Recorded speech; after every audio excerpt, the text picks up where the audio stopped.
as Qantas's largest shareholder said, this isn't my words, if you become a bit of a rock star and everyone just tells you how great you are, that starts to affect how you operate. And that's when a siren started wailing in my head. I thought, hang on, this isn't quite right. Qantas is in meltdown. This guy's the CEO. They're price gouging the Australian public, and he's saying you're not allowed to question me. So that's when I first got onto this as an issue. And I started then to write columns in the AFR very frequently. I quickly realised that it all needed to be put in one place on the permanent record so everyone could understand fully what Qantas had quite intentionally tried to do. What leadership lessons do you think executives could learn from the management or rather mismanagement of Qantas under Alan Joyce? Joe, welcome to the UltraGrowth podcast. How are you going? Very well, RJ. Thanks for having me. Absolutely. I had to hunt you down to get you on the show, but I'm glad we're here. You're actually looking behind you. It looks like you've been hunting. I could almost see like a tiger crawling out of those shrubs. Man, you know what? You're probably not going to find a tiger, but you might find an echidna. Bit cuter, less dangerous. We have some that live Not in a flying the kangaroo? yard. My daughter thinks that she saw a kangaroo this morning with the baby in the pouch, and she was convinced. We don't have kangaroos up here. We do have wallabies, but it's highly debatable that there was actually something in the pouch. But man, look, I'm really glad to have you on the show. Today we're going to be talking about your book, The Chairman's Lounge, the inside story of how Qantas sold us out. Provocative title. I like it. Thank you. I guess absolutely. I get the key question here for me is like, what inspired you to pursue this investigation, and how did this start to shape your views on corporate accountability and power in general? Well, I think anyone who wasn't living under a rock during the COVID period, certainly from 2022 when we all opened up from our lockdowns and everyone had a dose of what was dubbed revenge travel. We all wanted to go and see our families and get back on the road and go to our favorite places that we'd been kept away from for such a long time. Qantas malfunctioned. And now many airlines around the world malfunctioned, almost all of them, but Qantas malfunctioned almost worse than any other. And what was a terrible combination was the late flights, the lost bags, the cancellations, the multi-hour waits on the telephone for a service agent, the COVID credits that were irredeemable, the inedible food on board, and so on. All of those things, the combination of those things with the sky-high airfares. So Qantas was providing the worst ever service with the highest ever prices. And I had never really thought deeply about how that had come to be.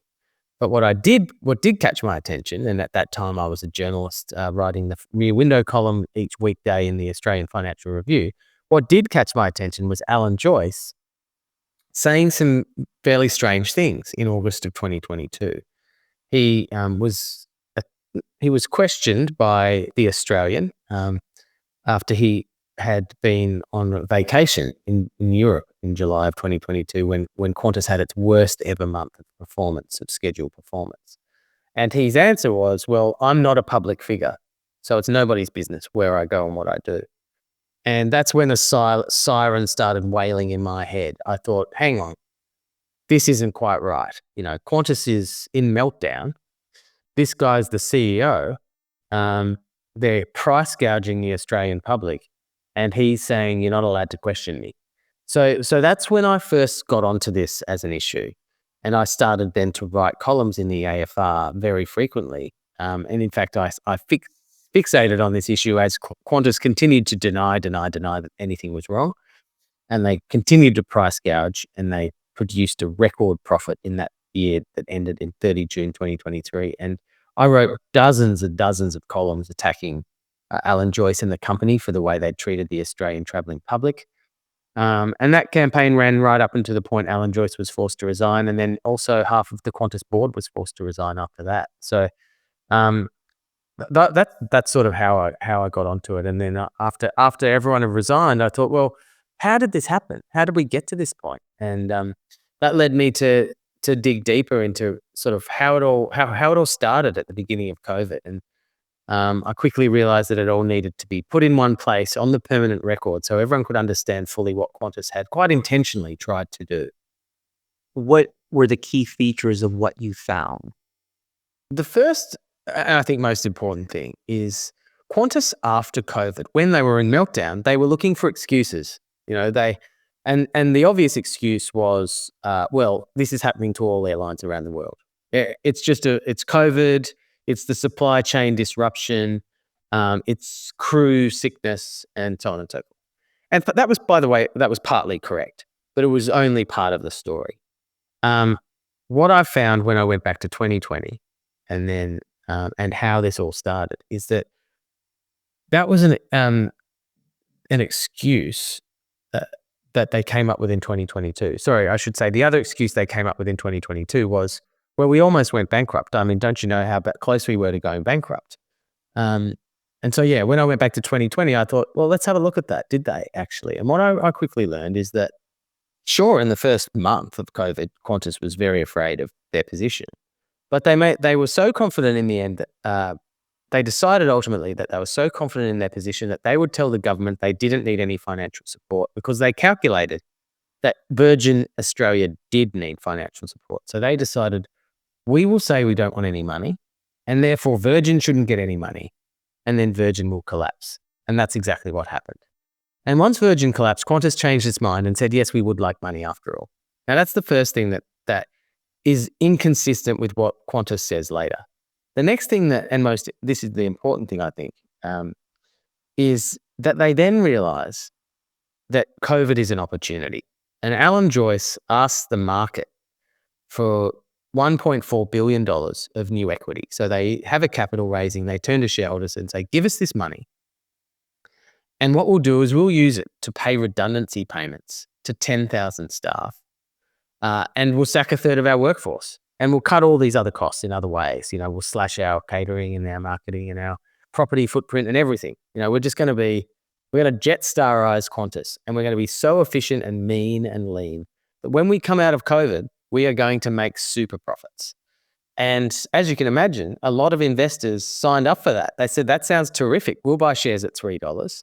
And so this whole thing, when they're falling to pieces in 2022, well, they say it's because of COVID, it's a global problem. No, it's because you quite intentionally, out of an attempt to make super profits, sacked too many people and you cut too many costs so that you couldn't run a functional airline when COVID was over. And so that's sort of what was important for me to establish and prove out, to understand exactly how much of a self-injury the brand crisis for Qantas was in 2022 and 2023. So to sum that up, what you're suggesting is that they decided to leverage COVID as an opportunity. They raised capital through equity. They then paid out redundancies, sacked staff, then decided to run lean in the view that when COVID was kind of slowing down, they could capitalize, but they were not geared for that because they just lacked the sheer manpower. And how did that then drive what then became further unethical behavior, I suppose, in terms of how that affected the consumer? Yeah, I don't know if it further drove it, because by the time they came out of COVID, a lot of the unethical decisions had been made, and it was just the product of that was, those things were just coming home to roost. But they'd already illegally sacked 1,700 people in November 2020. They had already unethically moved $2 billion of ticket revenue into COVID credits instead of issuing refunds, which customers were entitled to. All of those things had happened already. But what it did was it laid the groundwork to understand, you get to 2022 and they failed to anticipate revenge travel, like how much demand for travel pent-up demand there would be. And in fairness, they were not alone in failing to anticipate that. But at that moment, Qantas had a choice. They could have said, maybe we should not try and make $2.5 billion this year. Maybe we should try and make $2 billion. And we could take that $500 million. We could put more staff back into the airport terminals. We could put more staff back into the call centers. We could improve the catering. We could reduce airfares by 10%. There were all these things that they could have done and sacrificed profit. And in doing so, potentially avoided a brand catastrophe, which ultimately is what costs shareholders money anyway. And Qantas's largest shareholder, this is not me, Qantas's largest shareholder, Pendle, and their head of equities, Crispin Murray, said this in my book. If they just made $200 or $300 million less in that year and reinvested in the customer, the share price would probably not have collapsed because the rating of the stock versus the profit would have been higher. And so the irony of it is, in trying to go for this record profit, in trying to prove, that this was the financial turnaround of all turnarounds, in trying to do that, Alan Joyce actually hurt his shareholders, even though those were the stakeholders that he was trying to look after over and above his customers and his staff. These shareholders that you would have spoken to would have been implicit too, though, right? Like I guess I don't understand to what degree, like the largest shareholder that you spoke to, what kind of influence they would have had in Joyce's strategy, but you would have thought that that's all crystal ball stuff. I think you would call it Monday morning quarterback, Yeah, it's exactly. No, you pick up a really good point there. I don't know that there were any shareholders saying that at the time, and the shareholders were very happy to be getting buybacks in 2022, right after Qantas was still receiving government subsidies for COVID. They were getting buybacks. They were not saying, "Oh, look, don't launch a buyback. Why don't you put it back into the customers? Why don't you hire back more staff?" There weren't any shareholders saying that. They were loving the direction of the share price and the direction of the profit line, because that's what they do. They've got people to answer to too. They've got clients, but too many fund managers are myopic in that way. They think, get me the biggest profit you can get me, instead of seeing where the line is. It is an elastic band and it does snap. And now Qantas is faced with the same issue because they're a hugely capital intensive business. They have all of these planes that they need to buy. They have an old fleet, and they're doing it slowly because shareholders want them to maintain these huge profits. But eventually, what profits can you make when your aircraft have to be retired because they're so old and you haven't replaced them? And then your airline has to shrink. So you've got to keep up with investment. Shareholders have to take a long-term view to get to maintain short-term returns if they're being honest with themselves.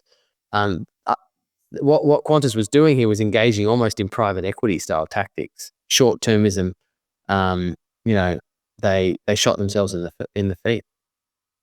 Do you think that firms like Qantas and like Australia Post, we saw the drama with Christina Holgate, do you think they have a special type of relationship with the consumer and have a different level of responsibility and accountability based on the type of brand and business that they are?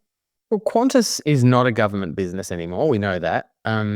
So I would argue that it has a choice about what its responsibilities are going to be.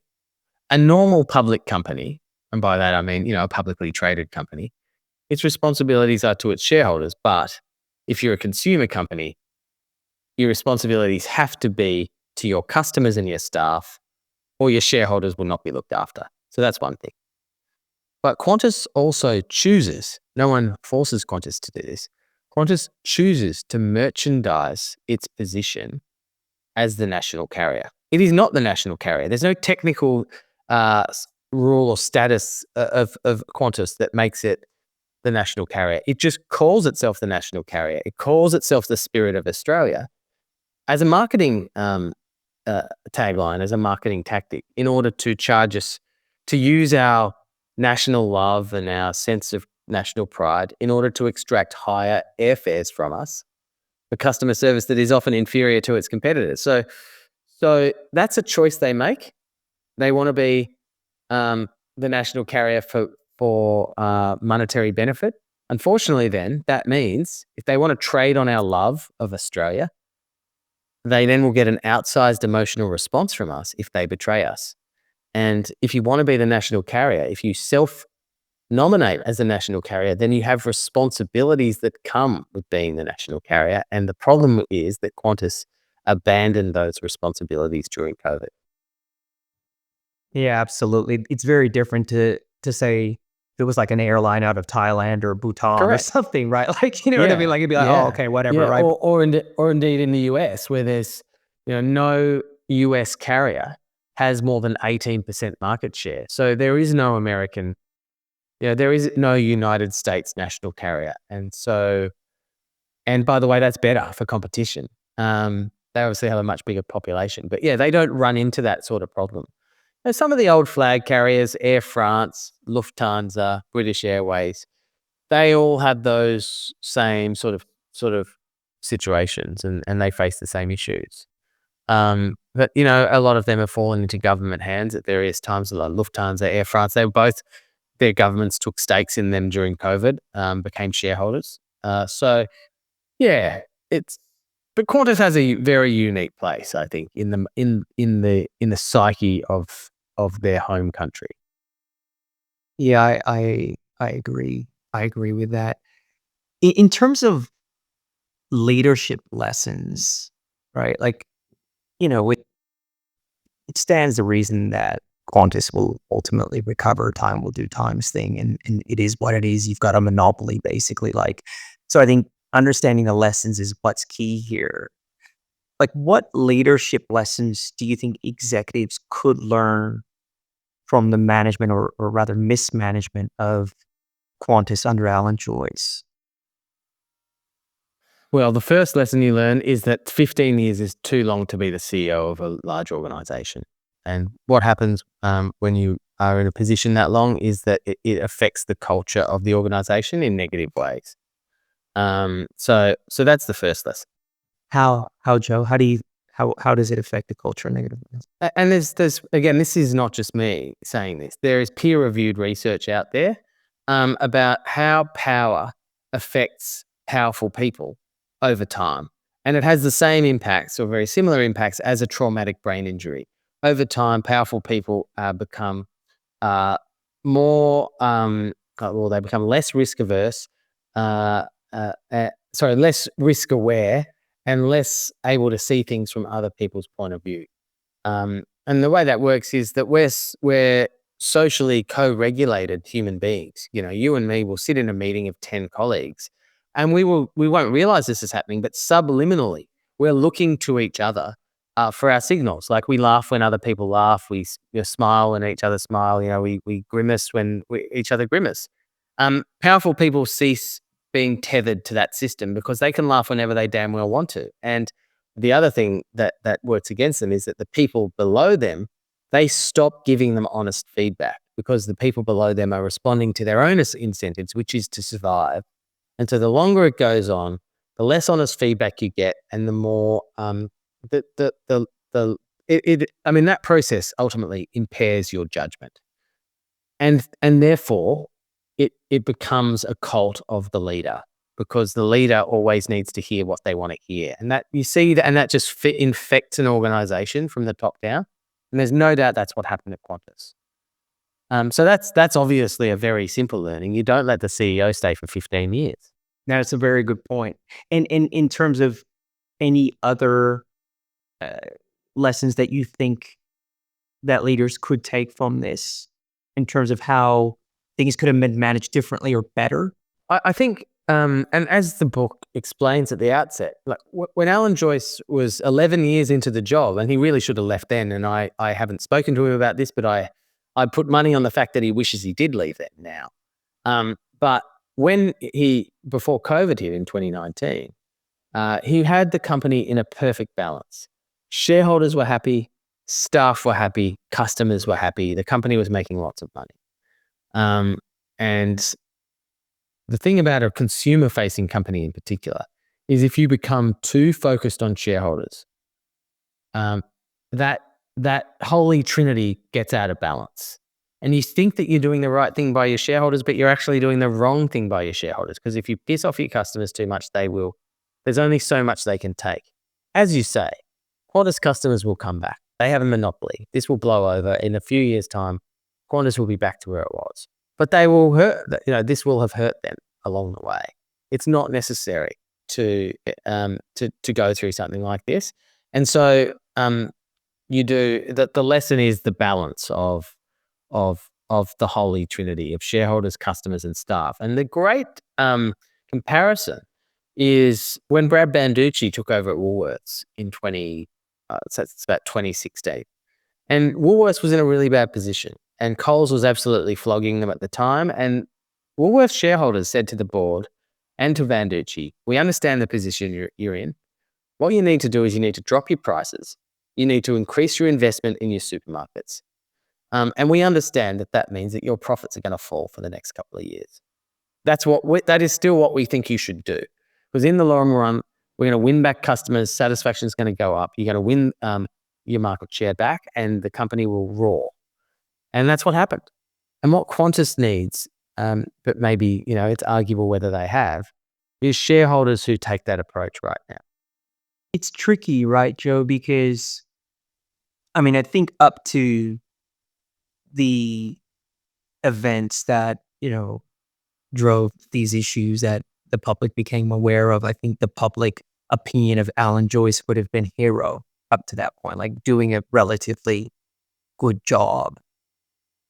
It's really tricky to understand, particularly when you have shareholder pressure, what's good or bad business decisions versus unethical. Do you know what I mean? Like, and what's the review process there? Like, if a strategy comes off and it works and there's no public backlash, is that successful? Or, to what degree does the CEO or a CEO, particularly in collaboration with his board, think through what's the right thing to do? Like, I'm sure Alan isn't a bad person. Did he make decisions that were bad and unethical? Probably. Understanding the level of pressure, I suppose, that would have been coming down on him from different directions, and his ability to have the right and real conversations, I guess, is what we need to understand. And how do we then do that in organizations that we're operating in, right? Where we can do and make the right decisions that are best for all stakeholders, right? Yeah, no, I think that's right. And I agree with everything you just said. You have to accept, though, that this is sort of part of the problem I was talking about.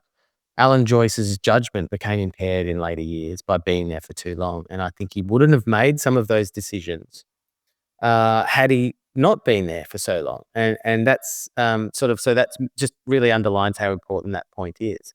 If you go back to the early years of Alan Joyce's tenure, what was really clear was he was tough on industrial relations. He was really tough on the unions. He grounded the airline. He fought hard, and he kept wages at a reasonable level. Bearing in mind that Qantas had wages much higher than any of its competitors. The unions were very happy to offer wages deals to Virgin Australia that were 20 or 25% lower than Qantas. So all Qantas was trying to do was get their prices closer to that level.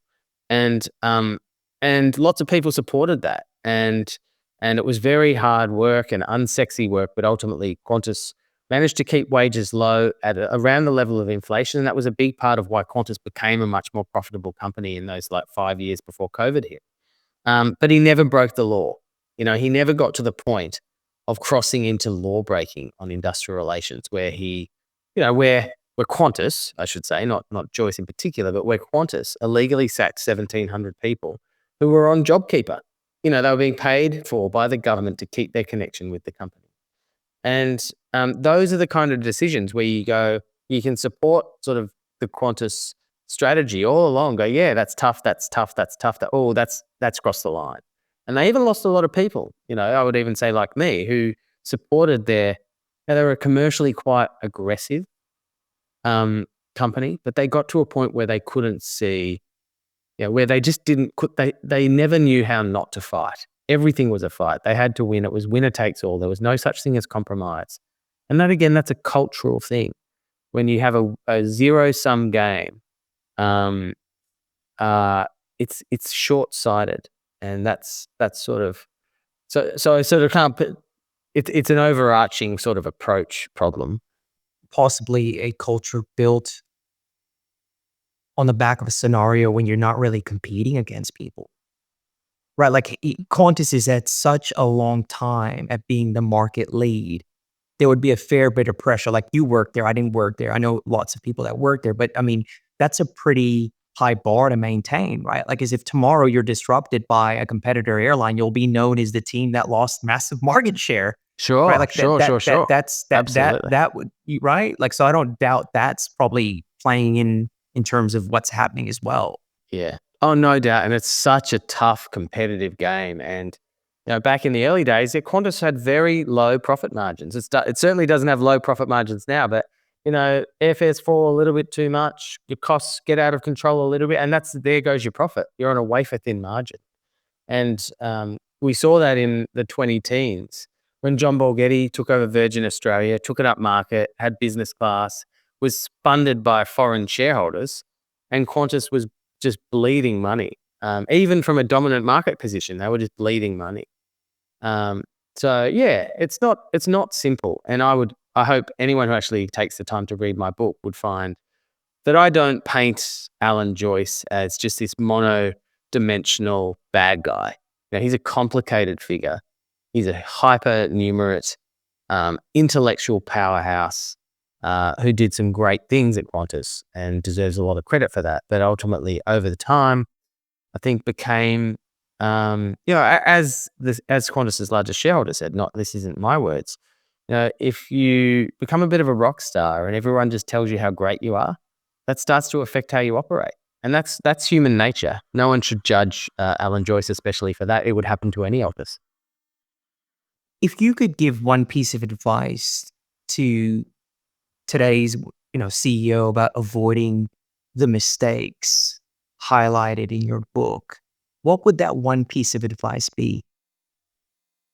Well, you've got to listen to your customers. You've got to stay tethered to your customers. And customers were telling Qantas that they were furious a long time before anyone at Qantas seemed to realize it. So that there was no listening. And you've got to you've got to keep yourself surrounded by people who will tell you the truth and particularly provide you with honest negative feedback. And a lot of the executives at Qantas I spoke to talked about Alan Joyce being receptive to negative feedback in the early years and having lieutenants around him who told him how things really were. And there were some key figures in particular who left and drifted away, and he surrounded himself after that more with sycophantic people. That is super important. And if you have a really insular culture as well, that can be very dangerous. If you only listen to people who have the same perspective as you can get this us versus them approach to the world. You're in war combat. You're in the bunker with your generals and you all have the same worldview. Qantas is quite famous for never really valuing the opinions of external advisors. They really have always been against the idea of consultants. They didn't mind management consultants, people who came in and cut throats. But in terms of external voices around reputation and around customers, and around they took external advice about how to beat how to beat down their enemies, but there wasn't so much sense checking of what do people think of us, and is the criticism of us is the criticism out there about us reasonable, and do we need to think about it? And as we saw when I was criticizing Qantas, their response was not to say, well, of all the things that Joe Aston's writing about us in the Financial Review, is any of that reasonable, and should we be thinking about what to do about it? It was simply attack the person who's attacking us, undermine that person, undermine the newspaper they work for us, cancel the newspaper, kick it out of the lounges. That's not the behavior of a corporate citizen that is accepting, is being mature about negative feedback. No, that's a point well taken. So, excuse the pun, Joe, but we'll land the plane there. I really appreciate your time. A great interview. And yes, the book, which I've already started to read, and my mom's got a copy. She was a longtime Qantas staffer living in San good to know. Francisco. She's reading it over there. But can you tell our audience where they can learn more about you in the book? Yeah, well, you can go to my website, which is joeaston.com.au. I've got, you can also register for the waitlist for when I go back to writing columns next year. But I have the link there where you can go through to my publisher's website, and then there's all the different links to the book sellers where you can buy the book. And there's more information about the book as well, and about me. And we will be sharing all that in the show notes. Thanks for your time, Joe. Really appreciate you, man. Thanks, RJ. Really good talking to you.